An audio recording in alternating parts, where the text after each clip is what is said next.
Good morning students. SVP government college Dungarpur की online classes में आपका स्वागत है। आज हम बीए थर्ड ईयर हिस्ट्री में जो आपका वेस्टर्न वर्ल्ड वाला पेपर है उसके एक टॉपिक राष्ट्र राज्यों का उदय में इंग्लैंड के राष्ट्रीय राज्य का उदय के बारे में पढ़ेंगे।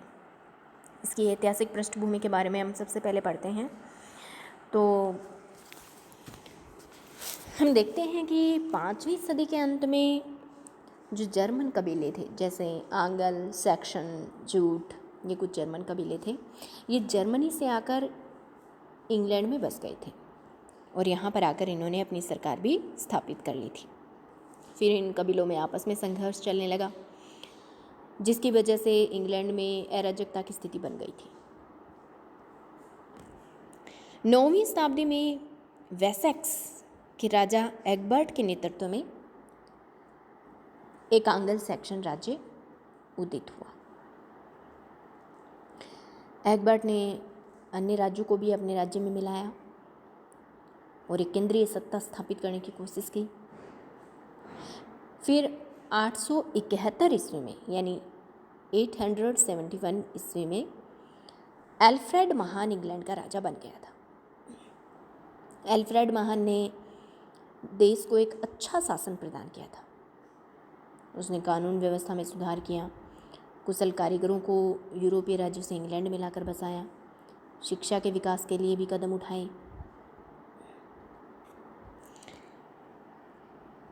तो एल्फ्रेड ने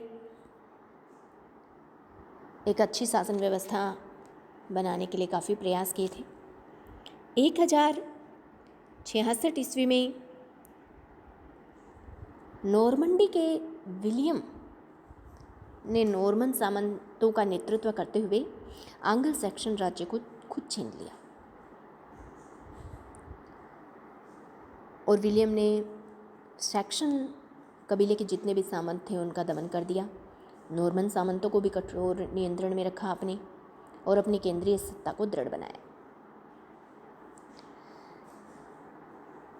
जो विलियम था उसने पोप की बात को भी स्वीकार नहीं किया, यानी पोप को भी अपने ऊपर नहीं माना।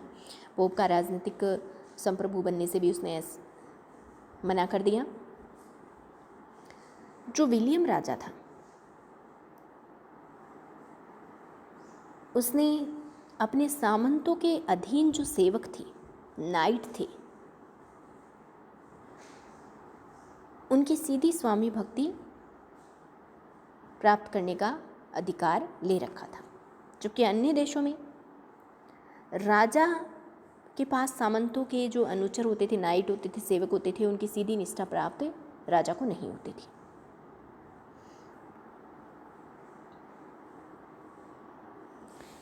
फिर हेनरी प्रथम और हेनरी द्वितीय के बारे में बात करते हैं हम।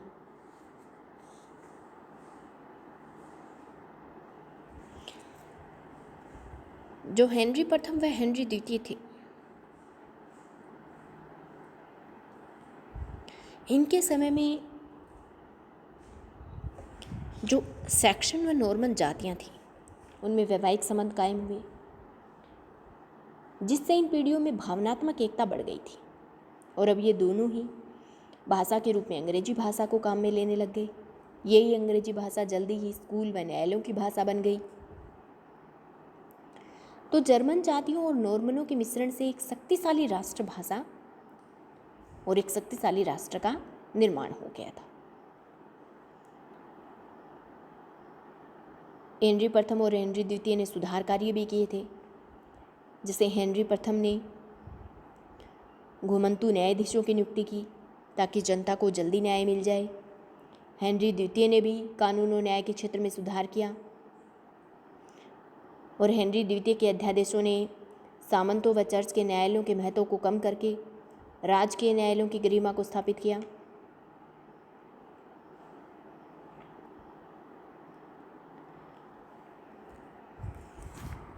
फिर उसके बाद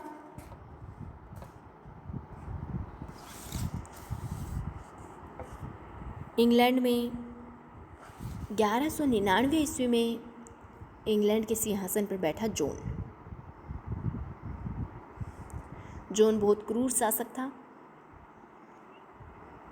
अपने शोषण करने की प्रवृत्ति के कारण ये विख्यात था। 1215 ईस्वी में इसके सामंतों ने उसे मैग्ना कार्टा या महाअधिकार पत्र पर हस्ताक्षर करने के लिए मजबूर कर दिया था।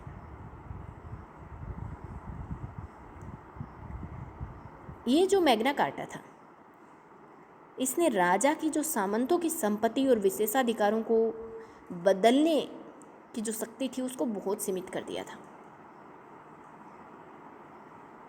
और इंग्लैंड के संवैधानिक विकास में भी इस मैग्ना कार्टा का विशेष स्थान माना जाता है।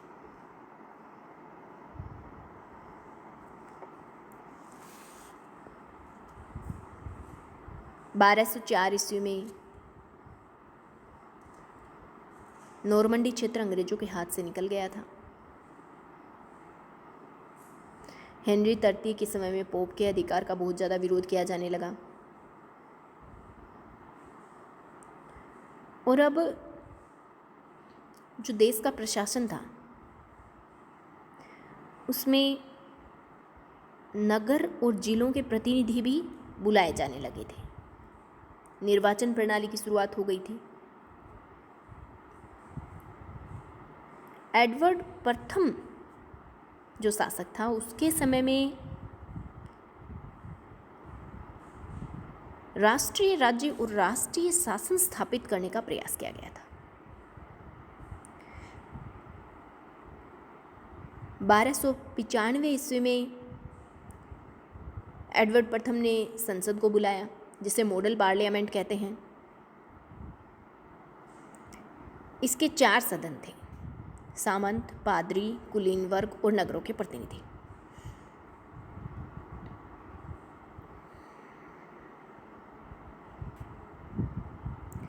चौदहवीं सदी में संसद के 2 सदन बनाए गए थे, एक हाउस ऑफ लॉर्ड्स और दूसरा हाउस ऑफ कॉमन्स।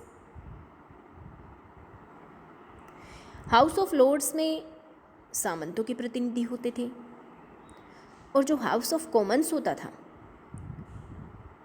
उसमें नाइट्स और मध्यम वर्ग के प्रतिनिधि होते थे। तो ये जो अब संसद के 2 सदन बन गए थे,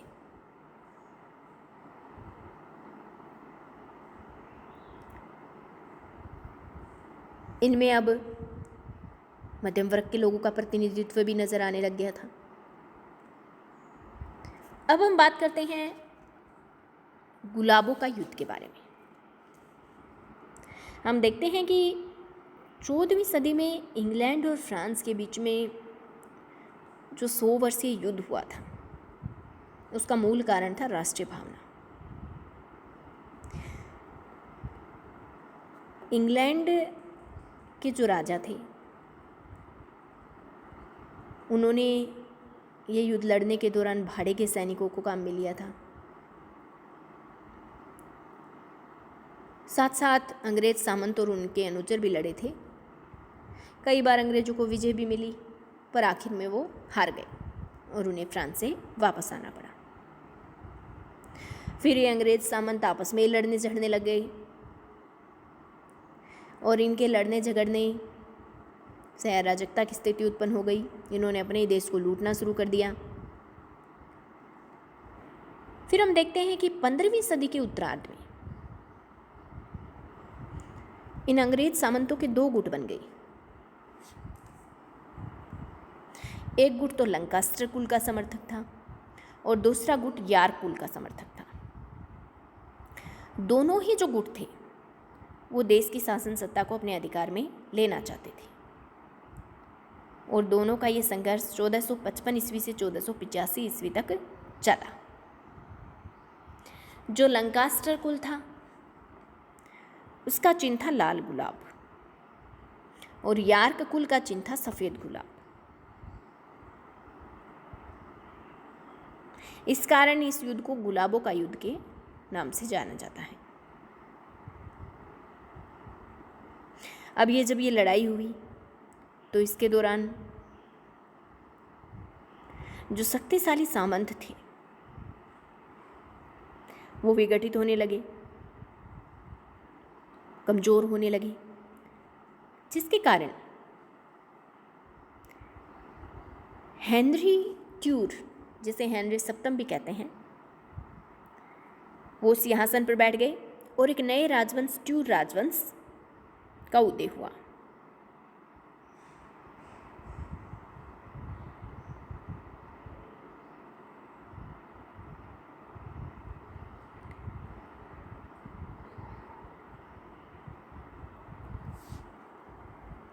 ये जो ट्यूर राजवंश था,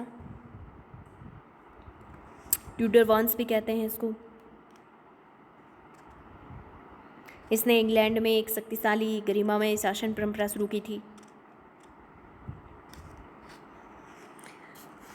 और इसी के राजवंश के काल में चर्च का भी राष्ट्रीयकरण कर दिया गया था। मध्यम वर्ग को भी कुछ अधिकार प्राप्त हुआ था। अपने अगले वीडियो में हम इस ट्यूडर राजवंश के कुछ राजाओं के बारे में, शासकों के बारे में पढ़ेंगे। धन्यवाद।